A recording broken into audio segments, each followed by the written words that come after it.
Sekarang semua potongan mulai nyambung. Duar! Anjay! Kita punya suara dan resonansi yang bisa mengangkat batu dan membuka kesadaran. Kita punya mandala dan spiral di candi yang ternyata sama dengan pola yang dilihat dalam kesadaran tinggi.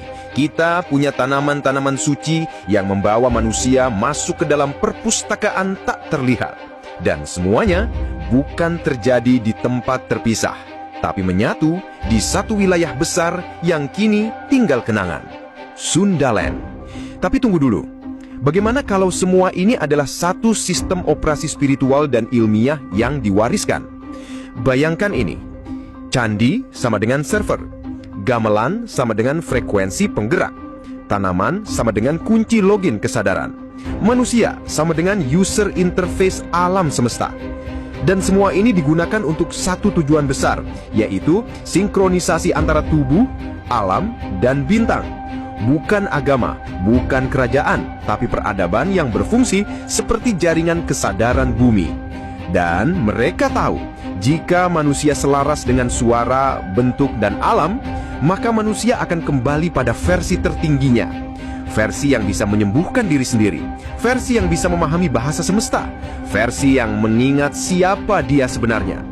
Itulah kenapa banyak budaya kuno tidak menuliskan ilmunya di kertas, tapi menyimpannya di bentuk-bentuk visual, mantra, tarian, dan arsitektur.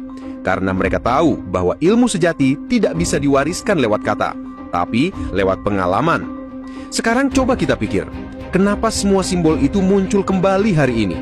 Kenapa banyak orang mulai tertarik dengan meditasi, resonansi, jamur, dan geometri suci? Bisa jadi kode dari Sundaland sedang bangkit kembali. Lewat mimpimu, lewat suara yang kamu dengar saat hening, lewat getaran yang bikin kamu merinding tapi entah kenapa terasa familiar. Semua itu adalah sinyal, karena mungkin kamu bukan cuma keturunan dari nenek moyang biasa, tapi dari mereka yang pernah menjaga ilmu tertinggi dari sebuah tanah yang dulu disebut Sundaland, tanah matahari, tanah cahaya, tanah tempat manusia dulu pernah menjadi makhluk sadar sepenuhnya. Dan sekarang, tugas itu jatuh ke tangan kita, bukan untuk percaya membabi buta, tapi untuk mengingat.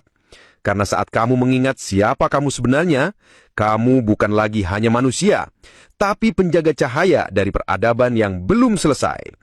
Kalau kamu sampai part 14, berarti kamu bukan penonton biasa. Kamu sudah masuk ke dalam satu frekuensi pencarian